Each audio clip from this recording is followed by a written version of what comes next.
현충일 다음 날이라서 그런지 이 코너 시그널이 정말 예사롭지 않게 들립니다.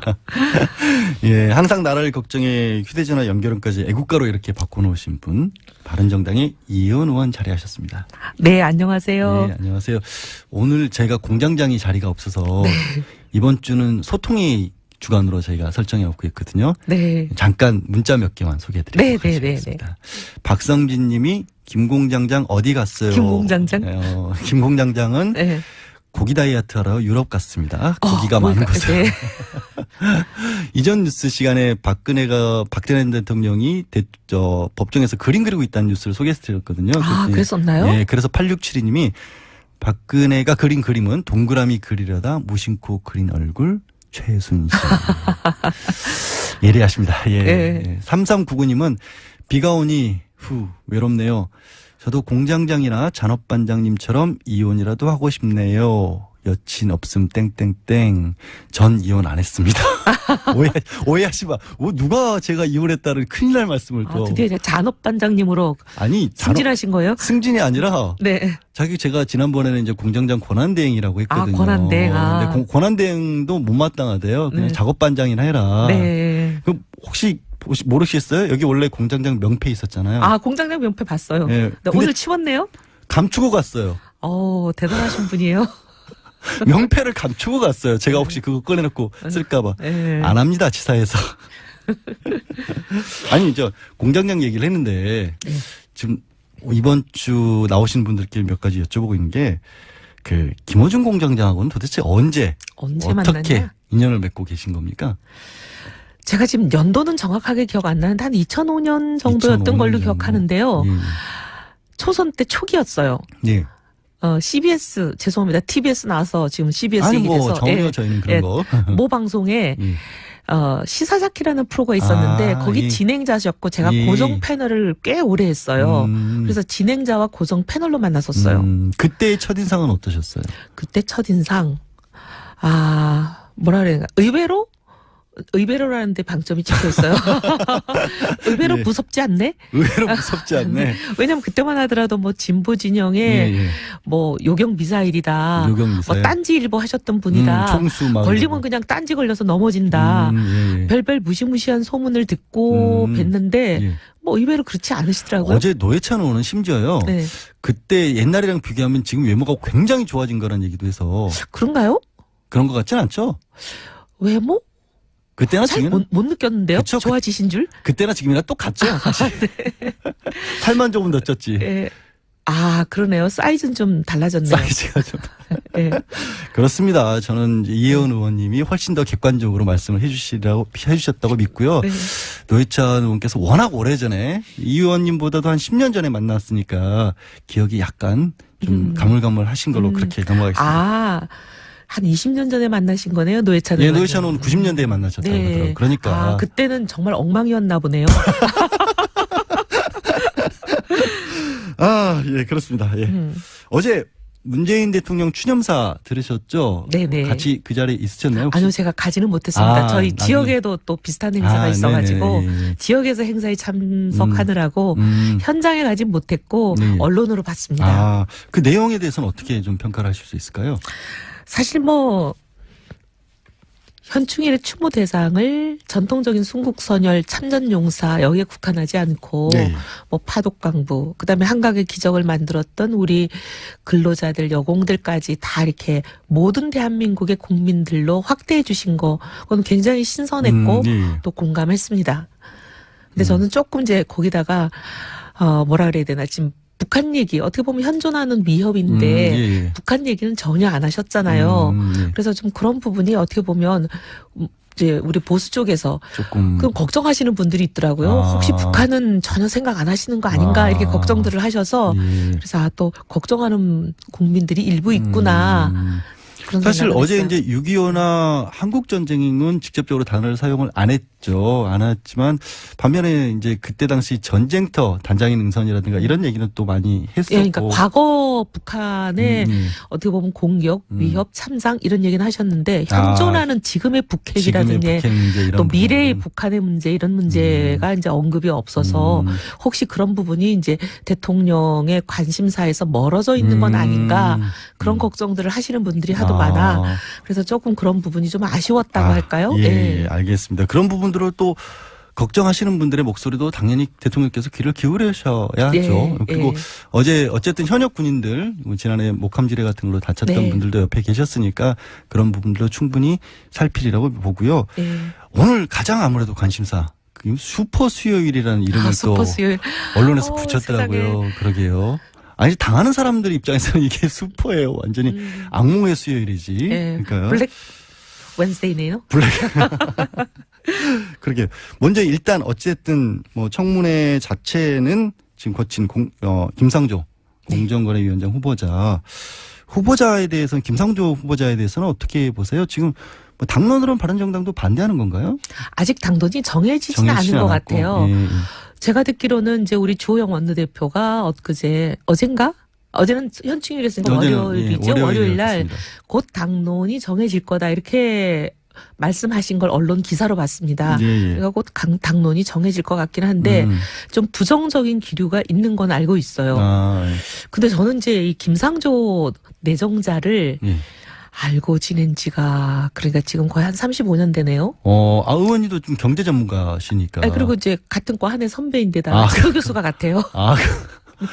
그러시면 네. 완전히 굉장히 가까우시죠. 35년을 굉장히 가까운 지근거리에서 봤는데 예. 어떻게 보면은 저는 정말 이번 청문회를 듣고 예. 사실 왜냐면 제가 청문회가 진행되는 기간에 없었을 거예요 아마 제가 출장 다녀오느라고. 근데 이제 얘기를 듣고 굉장히 놀란 게 제가 알던 김상조 선배님은 정말 누구보다도 올곧게 살려고 제일 노력하는 사람이고 누가 봐도 저만한 사람 없을 거다. 제가 평생 그렇게 생각해 왔는데 예. 하도 뭐 여러 가지 얘기가 들려서 이 청문회 얘기들을 제가 지금 선뜻 믿기가 좀 어려울 만큼 저도 좀 당황하고 있어요. 근데 뭐 한 15개까지도 뭐 다 종합을 하면 개수로는 그렇게 많이 나왔는데. 근데 이제 그 중에 또 뭐, 어떻게 보면 해명이 되는 것도 해명이 있고. 충분히 됐고, 이게 아예 잘못된 의혹만을 위한 의혹도 많았고, 그래서 언론에서도 뭐 잼만 날렸다, 뭐 소문난 잔치였다, 이런 평가들도 있고, 좀 뭐 여전히 부정적으로 보는 분들도 계시지만. 네, 국민들이 아마 다 보고 평가하시겠죠. 그렇죠. 청문회도 보면 이제 의혹을 제기하는 측과 답 해명하는 예. 측이 있는데 거기서 결론이 안 나도 국민들 마음속에서 결론이 나더라고요. 아니 근데 그게 저도 이제 궁금한 게 그 국민들의 마음을 과연 살펴가면서 당론까지도 정하시는 건지. 예. 그 보면 왜 제가 여쭤보냐면 국민의당 같은 경우도 지금 국민의당 왔다 갔다. 당론은 뭐 밖으로 반대한다고 하는데 네. 일부 의원들은 SNS로 뭐 나는 찬성한다 막 이런 얘기들 막 한단 말이에요. 이런 것 같아요. 국민의당 제가 그 속사정을 정확하게 아는지 모르겠지만 예. 제가 그냥 밖에서 보기에 느끼는 점은 의원님들은 이제 막 청문회를 하다 보면 이게 사람이 저도 일을 하다 보면 그런 게 있어요. 일에 몰입되는 경우가 있어요. 예. 일 자체에 막 몰입이 돼가지고 내가 막 의혹을 조사하고 막 질문하다 보면은 내가 가지고 있는 생각이 막 강해지잖아요. 예. 근데 이제 듣는 해명은 내가 기대했던 거하고 좀 차이가 있으면 아니야 해명이 부족해 막 이렇게 이제 달려가는 경우가 있거든요. 사람이. 그래서 이제 의원 개인은 이제 청문 결과에 대해서 부정적인데 예. 지역구에서 막 사람들이 국민들이 예. 우리가 보기에는 해명이 됐어. 괜찮다. 뭐 이렇게 얘기하는 경우가 꽤 있거든요. 문자나 예. 이런 걸로. 또 의원실로 전화도 많이 오고. 예. 그러면 이제 의원들이 듣는 국민의 생각이 본인이 갖고 있던 생각과 굉장히 괴리가 있는 경우가 있어요. 예. 그럼 의원들이 또 주장을 국민들 생각을 받아들여서 바꾸기도 하고 그래요. 그렇죠. 예. 그게 정상이죠, 예. 사실은. 지금 국민의당 의원님들 보면은 청문회장에서 얘기하신 거, 예. 청문회 직후에 얘기하신 거 하고 지금 또 이제 호남 민심을 받아들여서 좀 바꾸는 경우들이 생기는 것 같아요. 아무래도. 예. 아니, 근데 잠깐 제가 궁금해진 게 격가지긴 합니다만 의원님도 그러면 그런 식으로 뭐 문자나 아니면 지역구 사무실로 전화 같은 것도 많이 평소에 받으시고 그러세요? 수도 없이 받죠. 저는 지금 김상조 내정자 청문회, 강경화 내정자 청문회와 아무 상관도 없는 사람인데도 예. 지금 하루에 100통 이상 받고 있어요. 고소 안 하세요, 혹시? 아니요, 왜 고소해요? 아니, 왜냐면. 저 이현주 의원이 아예 가장 이제 문자 폭탄이라고 하면서 문제 제기를 하면서 실제로 고소장을 지금 뭐 이렇게 제출을 하겠다라는 식으로 나오더라고요. 아마 그 중에 이제 뭐 허위 사실을 가지고 부당하게 음해하거나 그런 문자가 있었는지는 모르겠지만 예, 예. 그런 게 아닌다면은 뭐 국민들 의견을 들려주는데 저야 감사하죠. 예. 네. 근데 이제 문자 중에 간혹 보면 이제 도를 지나치게 상대방을 뭐라고 얘기하라니까 규정짓고 인격적으로 모욕하고 그다음에 모욕하는데 그냥 그 모욕이 그냥 단순한 모욕이 아니라 추상적인 모욕이 아니라 허위 사실로 음해하면서 이제 단정적으로 모욕하는 그런 잘못된 문자가 간혹 있어요. 아마 이현주 의원님이 말씀하신 건 그런 경우일지도 모르죠.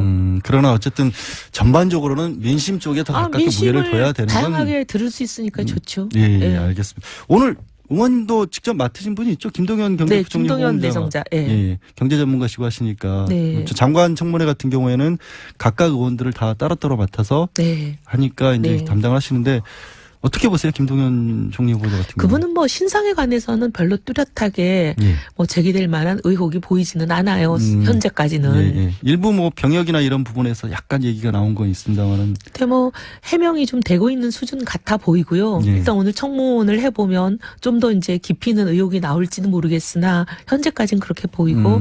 근데 이제 이번의 경우는 저는 좀 부총리인 만큼 경제수장이잖아요.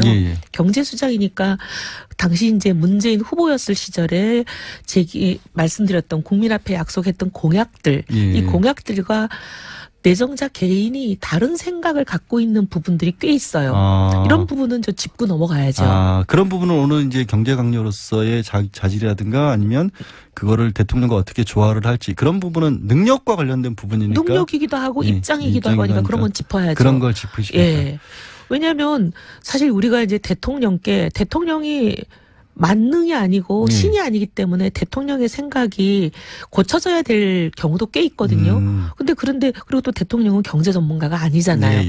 근데 이제 경제 전문가 강요가 대통령이 잘못 알고 있거나 아니면 잘못 판단한 경우를 구체적인 실상과 온갖 현황에 대한 정확한 보고를 드리고 대통령을 설득해야 될 필요가 있을 때가 있어요. 그렇죠. 근데 그런 걸 소신을 가지고 대통령을 설득하는 작업을 할 만큼 강단이 있는 사람인가 이런 것도 봐야죠. 이제 이현 의원께서는 이제 경제 전문가고 워낙 그쪽에서 오래 활동을 하시고 잘 아시고 오늘 청문회도 담당을 하시니까 그런 부분들을 따져 물으실 텐데 안타깝게도 사람들이 그 목소리를 잘 안 들을 것 같아요. 네네, 맞아요. 다른 분에게 지금 집중이 돼 있죠. 강경화 내정자를 다 볼 것 같아요. 그러니까 강경화 내정자에게 아무래도 국민들도 언론도 그렇고 정치권도 그렇고 강경화 내정자에게 온갖 시선이 다 쏠릴 것 같아요. 그러잖아도 제가 어제 현충일에 나와서 청문회 준비를 한다고 앉아있으니까 우리 직원들이 그래요. 의원님 너무 열심히 하지 마세요. 내일 아무도 안 봐요. 그래서 내가 왜 그랬더니 다 강경화 보는데 뭐하러 이걸 이렇게 고생하세요. 아니 그래도 이제 언론의 주목은 못 받더라도 하실 일은 하셔야 되는데 어쨌거나 그럼 의원님 개인적으로는 지금 뭐 나오고 있는 얘기는 위장전입이다. 뭐 증여세 탈루다, 자원계약서다, 강경화 내정자에서 이런 얘기들이 나오는데 그런 의혹들에 대해서 전반적인 평가 의원님은 어떻게 생각하세요? 사실은 저는 이제 또 죄송한 얘기인데 강경화 내정자 이런 여러 가지 의혹에 대해서 출장 좀 다녀오느라고 그렇게 깊이 있게 보진 못했지만 제가 또 뭐 당장 제가 청문을 담당하지 않다 보니까 그러니까 청문위원들만큼 깊이 있게 조사는 안 했는데 제가 그냥 받은 느낌은 이거 혹시 남편이 하신 거 아닌가 그런 생각이 들었어요. 아니 남편분이 예, 왜냐하면 예. 이제 강경원 내정장 경우에는 주로 이제 외국에서 활동을 하시고 예. 거의 국내에 계시질 못했잖아요. 예. 그러기도 하고 대부분 보면 이제 저도 이제 일하는 여성의 입장으로 입장을 바꿔놓고 생각해 보면 예. 거의 집안일 챙기기가 어렵거든요. 근데 좀 아. 시간이 많이 날 수 있는 그런 직업을 가진 남편이 계시면 예. 대부분 남편들이 이런 일을 처리합니다. 아. 그래서 그런 이제 제가 혹시 남편이 주로 이런 일을 처리하신 건 여기서 아닌가. 이제 남편이 이런 일을 했다는 것은 남편이 부정한 일을 했다는 의미가 아니라 집안의 대소사를 남편분이 챙기는 과정에서 혹시 조금 좀 문제가 될 수 있는 소지가 발생했을 수도 있을 그러지 모른다. 않나. 그냥 이거 제 추측일 뿐이고. 어떤 사실관계나 이런 게 예. 아니라 추정이라는 제 생각이잖아요. 추측이고, 예, 제 추측이고. 예. 근데 이제 저는 좀 안타까운 게 첫 여성 후보자죠. 외교부 외무장관이잖아요. 장관 후보자죠. 외교장관 후보자가 낙마하게 된다면 참 가슴이 아플 것 같아요. 같은 여성으로서. 예, 그런 굉장히 이제 가슴 아픈 예. 생각이 들고 또 하나는 이제 유엔에 그리고 국제기구 중에서는 최고라고 보는 유엔의 사무차장이잖아요. 예. 우리가 유엔 사무총장 반기문 총장을 그렇게 대한민국의 자랑이라고 많이 얘기를 해왔었는데 그렇죠. 바로 1인자인 사무총장 다음인 2인자 사무차장을 현직으로 하고 계시던 분이 그래도 조국을 위해서 봉사하겠다고 그 사무차장 자리를 내놓고 예. 왔는데 스카우트한 건데. 사실. 네, 내놓고 왔는데 조국에서는 하자가 있어라고 거부한다면 예. 이것도 참 정말 이상한 일이 되지 않을까 걱정도 되기도 하면서 예. 하여튼 여러 가지 참 이게 복잡한 상황이 됐구나. 어찌 보면 이게 외교 문제겠네요. 생각해보면. 아니 근데 한국이라는 나라에서는 유엔에서 사무차장을 그것도 3명과 사무총장과 관련이 있던 인물을 어떤 뭐 몇 가지 의혹들이 있는데 혹시라도 그런 것 때문에 결격 사유로 해서 거부를 해버린다면 유엔은 또 뭐가 되느냐라는 그런 생각도 여러 가지 좀 들기도 하네요. 복잡한 상황이 돼서 예. 이게 참 묘하게 상황이 돌아가는구나 이런 생각도 들고 첫 외교 장관이 될 수 있는 여성이 만약에 낙마한다면 참 여성 입장에서 굉장히 애석한 일이다 그런 생각도 들고 하여튼 저는 좀 만감이 교차하고 있어요. 실제로 그런 부분들을 말씀을 많이 하세요. 55년생이시던가요? 이분이 연배가. 네. 근데 이제 지금의 어떤 사회생활과 그때 그 연배에 사회에 나와서 여성이 사회생활을 한다는 것은 어마어마한 상상도 못할 정도의 상상도 차이가 못하죠. 있다. 이런 부분을 좀 지적하시는 분들도 많다고요. 그리고 제가 이제 늘 청문을 좀 오래 보면서 어떤 생각을 하냐면 예를 들면 예. 인허가권을 가진 자리에 가는 사람이 인허가와 관련된 이제 부정 비리가 있다. 네. 그건 절대 안 되죠. 절대 안 되죠. 그건 네. 권력남용이니까. 그건 절대 안 되죠. 예. 그리고 그런 자리에 갔을 때 똑같은 일이 반복 재생될 수 있으니까. 예, 예. 근데 이제 예를 들면 외무 장관은 그럼 뭐 이제 사실 어떻게 보면 인허가라든지 부정비리 이런 거에 관련될 일이 그렇게 좀 다른 장관보다는 좀 소지가 덜하다. 국내 활동을 할 수가 하지 않으니까 어차피. 예. 그런 걸 좀 이제 우리가 비교 형량할 필요는 없나. 아. 이제 모든 잣대를 똑같이 모든 부처에 들이대는 거 하고 예, 예. 좀 이제 각 장관이 하는 각 공직자가 하는 고유의 업무와 업무를 감안해서 각 그 공직자의 도덕적인 잣대도 좀 비교 형량할 필요는 없는지 요즘 이제 그런 생각을 좀 해보고 있습니다. 예, 도덕성이 정말로 치명적인 결함이 아니냐는 해야 할 일에 비춰봤을 때 좀 차이를 둘 필요도 있다라는 말씀이셨는데 말씀 듣다 보고 생각해 보니까 기존에도 아까 이제 남편분이 일을 많이 하셨을 것이라는 얘기도 이래서 나온 것 같은데 이 강경호 후보자 같은 경우 한국 내에서 벌어지는 일을 본인이 주도적으로 할 만한 환경은 아니었겠네요. 생각해 보니까. 주로 외국에 있었던 걸로 알고 있어요. 예, 예. 네. 그러니까 당신이 나서서 뭐 이렇게 뭐 집을 사고 뭐 어디 투자를 하고 부동산 투기를 하고 그럴 가능성은 어쨌든 검증이 되겠지만 네. 가능성 자체만으로 근데 놓고 그런 걸 좀 보면 따져보면 좋겠죠. 김희수 헌법재판소장 후보자에 대해서는 어떻게 생각하세요? 왜냐하면 이제 김 후보자 같은 경우는 다른 분들은 뭐 일단 청문회는 거치지만 인준까지 필요한 상황은 아니잖아요. 이제 헌재 소장이기 때문에 이분은 인준까지 해야 되는데 혹시 이제 이분도 나온 얘기들 이제 언론을 통해서라도 보셨을 거 아니에요. 어떻게 생각하세요? 근데 여기는 보니까 이제 상당히 그 이념 성향이 뚜렷한 것 같아요. 여러 가지 그동안의 판결이나 이런 걸 보면 그리고 소수 의원을 지속적으로 내오신 여러 네. 가지 판례 이런 걸 보면 대표적으로 통진당도 통진당 반대. 해산에 대한 것도 그렇고 그다음에 광주 5.18 예, 예. 민주항쟁과 관련된 판결도 그렇고 예. 그러니까 한쪽으로 이렇게 딱 그 서 있는 분이잖아요. 예. 그래서 이런 부분에 대해서 당연히 호불호가 거의 명확하게 홍해바다 갈리듯이 갈리죠. 그래서 이렇게 홍해바다 갈리듯이 갈려버리면 이게 건널 수 없는 사이인데. 그래서 그렇게 되면 굉장히 인준이 예. 난항을 겪지 않을까 그런 생각이 들고 실제로. 예. 다른 것보다 지금 이제 5.18 단체들에서는 이제 이분이 당시 5.18 당시에 내렸던 어떤 군법무관으로서의 판결에 대해서는 막상 광주 지역에 계신 분들도 어쩔 수 없는 일이었다라고 넘어가고 있는데 그것보다는 말씀하신 것처럼 진보적 성향이 워낙 뚜렷하신 분이라 헌법재판관으로서 일을 하는 것과 중심을 잡아야 되는 헌법재판소장으로서는 좀 다르지 않을까. 뭐 당에서도 좀 그런 목소리도 나오나요? 혹시 들으실 바 있어요? 그런 얘기들 좀 듣긴 했습니다. 그래서 이제 뭐 문자들 오는 거, 이제 주로 문자가 보면은 아무래도, 근데 저는 문자를 양쪽에서 다 받아요. 굉장히 진보적인 분들도 보내시고, 예. 굉장히 보수적인, 뭐 소위 태극기와 촛불이 다 보내시는데, 그래서 양쪽을 다 보죠. 그럼 양쪽으로도 굉장히 많으시겠네요, 평소에도. 양쪽으로 많습니다. 그래서 근데 저는 대부분 읽어보는 편이에요. 가급적. 예. 일일이 답을 못 보낼 경우는 있지만 가능하면 다 읽어보는데 예. 양쪽이 좀 팽팽해요. 양쪽 그래서 제가 아까 홍해바다라는 표현을 썼는데 상당히 양쪽이 팽팽한 것 같아요. 근데 그러면 이제 결국에는 가운데 계신 분들이 또 그 바다에 네. 다리가 이어질 수 있을 정도로까지 많이 계시냐 네. 아니면 양쪽으로 나눠져 계시냐 이런 정도 같은데 이제 그러면 이제 전반적으로 생각보다 저는 개인적으로 이제 5대 원칙이라는 것을 후보 시절에 밝히셨던 게 조금 명확하게 설명이 안 돼 있어서 이제 본인도 이제 대통령께서도 양해라는 표현을 쓰면서 좀 세부적인 기준을 만들겠다 이런 얘기로 약간 조금 뭐 물러섰다고 할까 그런 기준이고 그러다 보니까 실제로 지금 장관 17명 중에 11명은 아직 윤곽도 지금 드러나지 않고 있지 않습니까? 좀 인선이 좀 걸리고 있는 편인데 전반적인 어떤 청문회가 됐던 문 대통령의 인선 과정이 됐던 뭐 이런 것에 대해서 아쉽다거나 좀 조언 이런 것도 뭐 하시고 싶은 말씀이 있을까요? 지금 정부만이 아니라 과거 정부에도 보면 늘 청문회가 국민들의 분노를 많이 자아냈거든요. 네. 청문회 할 때마다 이제 저희들이 받는 이제 국민들로부터의 그 분노는 뭐냐면 너희는 그럼 깨끗하냐. 그렇죠. 그러면서 국민들이 막 국회의원들한테 화내는 게 야 너희보다는 100배 낫다. 청문위원부터 먼저 청문해야 된다. 예, 그러시면서 그러면 이제 지금 이제 국회의원들이 문제 제기하는 여러 가지 결격 사유로 거론되는 거 있잖아요. 예.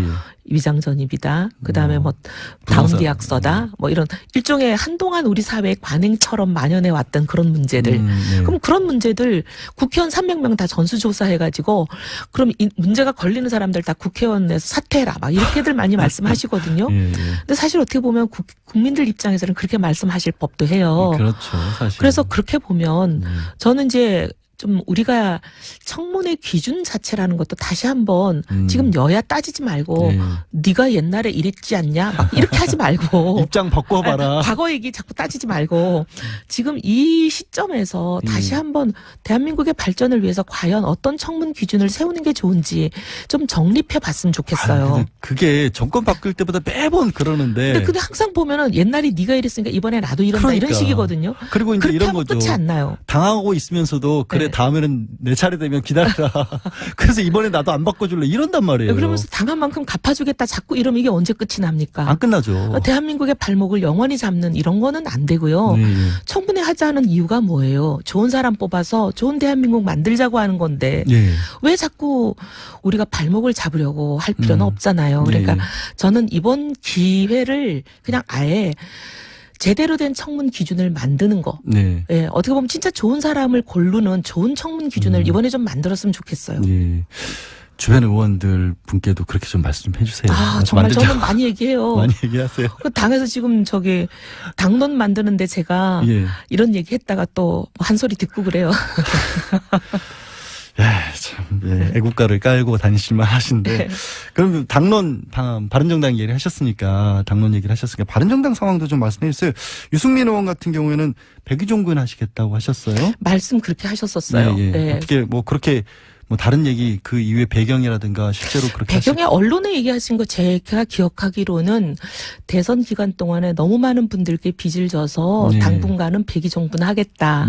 이렇게 얘기하시고 당에 어려운 일이 생기고 본인이 해야 될 역할이 생길 때는 언제든지 또 일을 하겠다. 이렇게 하셨거든요. 그러니까 뭐 그 이상은 저도 뭐 들은 건 없어요. 근데 반대로 생각해 보면 지금 당도 사실은 어려운 상황인 건 맞지 않습니까? 네. 어쨌든 그래도 뭐 버텨냈다라고 대선 기간을 버텨내셨지만 뚜렷한 90점을 찾기도 좀 어렵고 뭐 김용태 의원이나 김세현 의원 같은 경우도 당권에는 안 하겠다라는 선언을 하셔서 90점이라는 게 필요한 상황이긴 하잖아요. 바른정당도. 그렇게 얘기하시는 분들도 있고 예. 또 이제 과거 보면은 좀 대선을 하고 나면 대선 주자들이 조금 휴지기를 가지는 것도 미래를 위해서 좋다고 보시는 분들도 있거든요. 원래는 그게 오히려 더 많았는데 제가 굳이 이 말씀 여쭤본 이유가 홍준표 전 후보라든가 안철수 전 후보 같은 분들은 바로 들어가셨잖아요. 재수 시험 공부 바로 들어가셔가지고. 안철수 후보는 뭐 재수는 들어갔지만 그래도 뭐 당권을 도전한다 이런 건 아니죠. 예. 그런 정도는 아니니까. 예. 오히려 홍준표 전 후보가 예. 오히려 좀 약간 이단아 같이 보이시죠. 왜냐하면 이제 예. 누구도 이제 패배하고 나면은 당분간은 좀 어떻게 예. 보면은 자숙한달까? 좀 국민들께 예. 그런 휴지기의 모습을 보이는데 지금 그런 휴지기가 없으시잖아요. 미국은 갔다 오셨잖아요. 잠깐 휴가. 아니 뭐 당권을 바로 나오시는 거니까 그건 휴지기는 아니죠. 휴지는 아니니까. 예, 예. 그럼 예측은 어떻게 하세요? 지금 말씀하신 것처럼 예. 홍준표 지사에 대해서 굉장히 뜨겁습니다. 그리고 어제 노회찬 의원 같은 경우에는 홍 지사의 그런 움직임이라든가 좀 거센 목소리라든가 이런 것들이 만약에 적절치 않다라고 생각을 한다면 자유한국당도 그런 분을 대표로 뽑으면 안 된다라고까지 강력하게 얘기를 하셨는데 누가 이길까요? 홍이냐 비용이냐? 홍준표 저는 전 후보가 이긴다고 보고요. 그래요? 예, 왜냐하면 이제 구성은 친박이 훨씬 많아요. 예. 두 번 19대 20대 두 번에 걸쳐서 박근혜 대통령이 아주 이제 독단적인 공천을 하셨기 때문에 예. 거의 전권을 갖고 다 공천을 하셨잖아요. 두 번 연거푸. 예. 그러니까 초재선이 거의 80명 될 거요. 예. 근데 그분들 그 전에 있었던 중진 친박들도 당연히 물론 있고 초재선은 올 친박이기 때문에 네. 사실은 이제 친박들밖에 거의 안 남아 있는 상황이죠. 그러니까. 그래서 표는 친박들이 많지만 문제는 내세울 지금 주자가 없잖아요. 내세울 주자가 없으니까 당연히 이제 홍준표 전 후보의 승리로 갈 거고. 묶어진다. 예, 그렇지만 아직까지 친박세가 워낙 강하고 숫자가 많기 때문에 당권을 잡으셔도 청산이 쉽지 않을 거다. 그렇게 보는 거죠. 네, 알겠습니다. 거의 시간이 끝나서요. 문자로 마지막 질문을 문자로 드릴게요. 네. 강석중 님이 이혜원 의원 당대표 나오는지 물어봐 주세요. 단답형으로 주셔야 될 것 같아요. 시간이 거의 없어서. 네, 지금 뭐 압박을 많이 받고 있어서 예. 지금 거의 무릎을 꿇을 상황입니다. 나오시기로 됐군요. 이건 예. 자, 성공을 기원해 드리겠습니다. 오늘 말씀 너무 감사드리고요. 오늘 마무리 지어야 할 것 같습니다. 고맙습니다. 네, 감사합니다. 네, 지금까지 바른정당의 이혜원 의원이었습니다. 현충일 다음 날이라서 그런지 이 코너 시그널이 정말 예사롭지 않게 들립니다. 예, 항상 나라를 걱정해 휴대전화 연결음까지 애국가로 이렇게 바꿔놓으신 분, 바른정당의 이혜원 의원 자리하셨습니다. 네, 안녕하세요. 네, 안녕하세요. 오늘 저희가 공장장이 자리가 없어서 이번 주는 소통의 주간으로 저희가 설정해놓고 있거든요. 네. 잠깐 문자 몇 개만 소개해드리도록 하겠습니다. 박성진 님이 김공장장 어디 갔어요? 김공장장? 김공장장은 네. 고기 다이어트 하러 유럽 갔습니다. 고기가 많은 곳에. 네. 이전 뉴스 시간에 박근혜 대통령이 법정에서 그림 그리고 있다는 뉴스를 소개해드렸거든요. 그랬었나요? 네, 그래서 8672님이 박근혜가 그린 그림은 동그라미 그리려다 무심코 그린 얼굴 최순실. 예리하십니다. 예. 네. 3399님은 비가 오니 외롭네요. 저도 공장장이나 잔업반장님처럼 이혼이라도 하고 싶네요. 여친 없음 땡땡땡. 전 이혼 안 했습니다. 오해하지 마. 누가 제가 이혼했다는 큰일 날 말씀을 또. 드디어 이제 잔업반장님으로 승진하신 거예요? 승진이 아니라 네. 제가 지난번에는 이제 공장장 권한대행이라고 했거든요. 권한대행. 근데 권한대행도 못마땅하대요. 그냥 작업반장이나 해라. 네. 그럼 혹시 모르시겠어요? 여기 원래 공장장 명패 있었잖아요. 공장장 명패 봤어요. 네. 근데 오늘 치웠네요? 감추고 갔어요. 대단하신 분이에요. 명패를 감추고 갔어요. 제가 혹시 그거 꺼내놓고 쓸까봐. 네. 안 합니다, 지사에서. 아니, 공장장 얘기를 했는데, 지금 이번 주 나오신 분들께 몇 가지 여쭤보고 있는 게, 김어준 공장장하고는 도대체 언제 어떻게 만났냐? 인연을 맺고 계신 겁니까? 제가 지금 연도는 정확하게 기억 안 나는데 한 2005년 정도였던 걸로 기억하는데요. 초선 때 초기였어요. 예. CBS 죄송합니다. TBS 나와서 지금 CBS 얘기해서 전혀 저희는 그런 거. 모 방송에 시사자키라는 프로가 있었는데 거기 예. 진행자셨고 제가 예. 고정 패널을 꽤 오래 했어요. 그래서 진행자와 고정 패널로 만났었어요. 그때의 첫인상은 어떠셨어요? 그때 첫인상 뭐라 그래야 의외로라는 데 방점이 찍혀 있어요. 의외로 예. 무섭지 않네? 의외로 무섭지 않네. 왜냐면 그때만 하더라도 뭐 진보 진영의 예. 뭐 요격 미사일이다 아쉬웠다고 할까요? 예, 알겠습니다. 그런 부분들을 또 걱정하시는 분들의 목소리도 당연히 대통령께서 귀를 기울이셔야죠. 예, 그리고 예. 어제 어쨌든 현역 군인들 지난해 목함지뢰 같은 걸로 다쳤던 네. 분들도 옆에 계셨으니까 그런 부분들도 충분히 살피리라고 보고요. 예. 오늘 가장 아무래도 관심사 슈퍼 수요일이라는 이름을 또 슈퍼 수요일. 언론에서 붙였더라고요. 세상에. 그러게요. 아니 당하는 사람들 입장에서는 이게 슈퍼예요. 완전히 악몽의 수요일이지. 예. 그러니까요. 블랙 웬스데이네요. 그러게. 먼저 일단 어쨌든 뭐 청문회 자체는 지금 거친 김상조 공정거래위원장 후보자에 대해서는 김상조 후보자에 대해서는 어떻게 보세요? 지금 뭐 당론으로는 바른정당도 반대하는 건가요? 아직 당론이 정해지지는 않은 것 않았고. 같아요. 예. 제가 듣기로는 이제 우리 주호영 원내대표가 어젠가? 어제는 현충일이었으니까 어제는, 월요일이죠. 예, 월요일 날 월요일이었습니다. 곧 당론이 정해질 거다 이렇게 말씀하신 걸 언론 기사로 봤습니다. 예. 그러니까 곧 당론이 정해질 것 같긴 한데 좀 부정적인 기류가 있는 건 알고 있어요. 예. 근데 저는 이제 이 김상조 내정자를 예. 알고 지낸 지가 그러니까 지금 거의 한 35년 되네요. 의원님도 좀 경제 전문가시니까. 그리고 이제 같은 과 한 해 선배인데다가 지도 교수가 같아요. 그러시면 네. 완전히 굉장히 가까우시죠. 35년을 굉장히 가까운 지근거리에서 봤는데 예. 어떻게 보면은 저는 정말 이번 청문회를 듣고 예. 사실 왜냐면 제가 청문회가 진행되는 기간에 없었을 거예요 아마 제가 출장 다녀오느라고.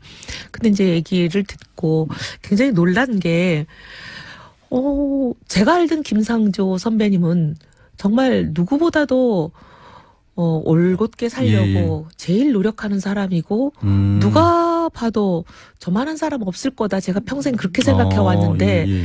하도 뭐 여러 가지 얘기가 들려서 이 청문회 얘기들을 제가 지금 선뜻 믿기가 좀 어려울 만큼 저도 좀 당황하고 있어요. 근데 뭐 한 15개까지도 뭐 다 종합을 하면 개수로는 그렇게 많이 나왔는데. 근데 이제 그 중에 또 뭐, 어떻게 보면 해명이 되는 것도 해명이 있고. 충분히 됐고, 이게 아예 잘못된 의혹만을 위한 의혹도 많았고, 그래서 언론에서도 뭐 잼만 날렸다, 뭐 소문난 잔치였다, 이런 평가들도 있고, 좀 뭐 여전히 부정적으로 보는 분들도 계시지만. 네, 국민들이 아마 다 보고 평가하시겠죠. 그렇죠. 청문회도 보면 이제 의혹을 제기하는 측과 짓고 인격적으로 모욕하고 그다음에 모욕하는데 그냥 그 모욕이 그냥 단순한 모욕이 아니라 추상적인 모욕이 아니라 허위 사실로 음해하면서 이제 단정적으로 모욕하는 그런 잘못된 문자가 간혹 있어요. 아마 이현주 의원님이 말씀하신 건 그런 경우일지도 모르죠. 그러나 어쨌든 전반적으로는 민심 쪽에 더 가깝게 무게를 둬야 되는 건 다양하게 들을 수 있으니까 좋죠. 예, 알겠습니다. 오늘 의원님도 직접 맡으신 분이 있죠. 김동연 경제부총리. 네, 김동연 내정자. 예, 경제 전문가시고 하시니까. 네. 장관 청문회 같은 경우에는 각각 의원들을 다 따로따로 맡아서 하니까 이제 담당을 하시는데 어떻게 보세요, 김동연 총리 후보자 같은 경우? 그분은 뭐 신상에 관해서는 별로 뚜렷하게 뭐 제기될 만한 의혹이 보이지는 않아요. 현재까지는. 일부 뭐 병역이나 이런 부분에서 약간 얘기가 나온 건 있습니다만은. 근데 뭐 해명이 좀 되고 있는 수준 같아 보이고요. 일단 오늘 청문을 해보면 좀 더 이제 깊이 있는 의혹이 나올지는 모르겠으나 현재까지는 그렇게 보이고. 근데 이제 이번의 경우는 저는 좀 부총리인 만큼 경제수장이잖아요. 경제수장이니까 당시 이제 문재인 후보였을 시절에 말씀드렸던 국민 앞에 약속했던 공약들, 이 공약들과 내정자 개인이 다른 생각을 갖고 있는 부분들이 꽤 있어요. 이런 부분은 저 짚고 넘어가야죠. 그런 부분은 오늘 이제 경제 강요로서의 자질이라든가 아니면 그거를 대통령과 어떻게 조화를 할지 그런 부분은 능력과 관련된 부분이니까. 능력이기도 하고 입장이기도 하고 하니까 그런 건 짚어야죠. 그런 걸 짚으시겠다. 왜냐하면 사실 우리가 이제 대통령이 만능이 아니고 네. 신이 아니기 때문에 대통령의 생각이 고쳐져야 될 경우도 꽤 있거든요. 그런데 그리고 또 대통령은 경제 전문가가 아니잖아요. 예, 예. 근데 이제 경제 전문가 강요가 대통령이 잘못 알고 있거나 아니면 잘못 판단한 경우를 구체적인 실상과 온갖 현황에 대한 정확한 보고를 드리고 대통령을 설득해야 될 필요가 있을 때가 있어요. 예, 그렇죠. 근데 당연히. 그런 걸 소신을 가지고 대통령을 설득하는 작업을 할 만큼 강단이 있는 사람인가 예. 이런 것도 봐야죠. 이제 이현 의원께서는 이제 경제 전문가고 워낙 그쪽에서 오래 활동을 하시고 잘 아시고 오늘 청문회도 담당을 하시니까 그런 부분들을 따져 물으실 텐데 안타깝게도 네. 사람들이 그 목소리를 잘 안 들을 것 같아요. 네네 맞아요.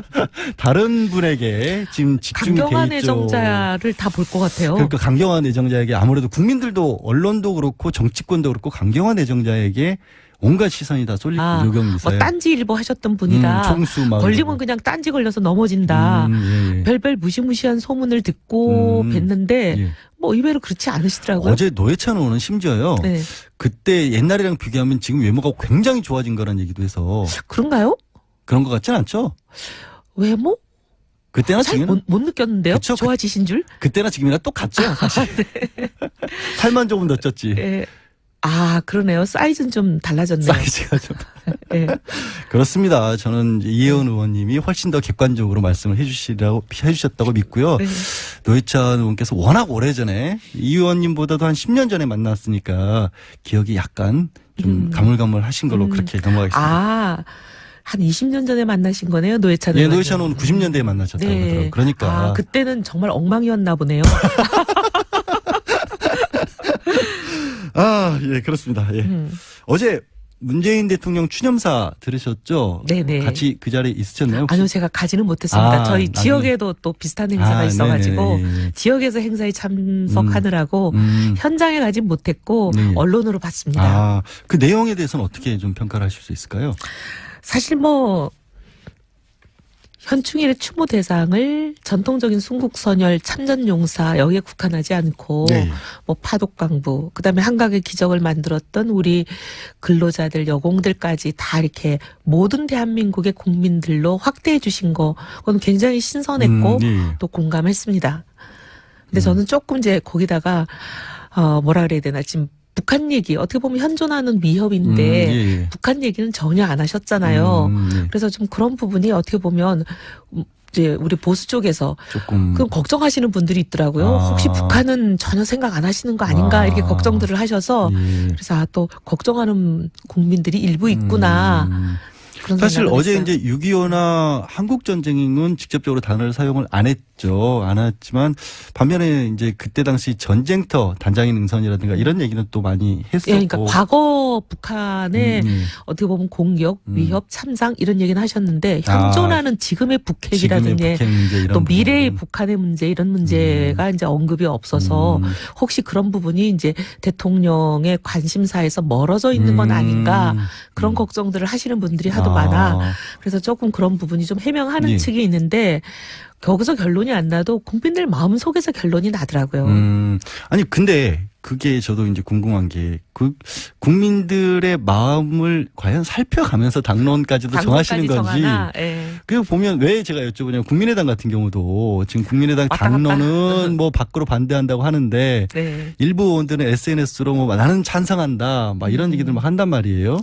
이런 것 같아요. 국민의당 제가 그 속사정을 정확하게 아는지 모르겠지만 예. 제가 그냥 밖에서 보기에 느끼는 점은 의원님들은 이제 막 청문회를 하다 보면 이 사람이 저도 일을 하다 보면 그런 게 있어요. 일에 몰입되는 경우가 있어요. 예. 일 자체에 막 몰입이 돼가지고 내가 막 의혹을 조사하고 막 질문하다 보면은 내가 가지고 있는 생각이 막 강해지잖아요. 예. 근데 이제 듣는 해명은 내가 기대했던 거하고 좀 차이가 있으면 아니야 해명이 부족해 막 이렇게 달려가는 경우가 있거든요. 사람이.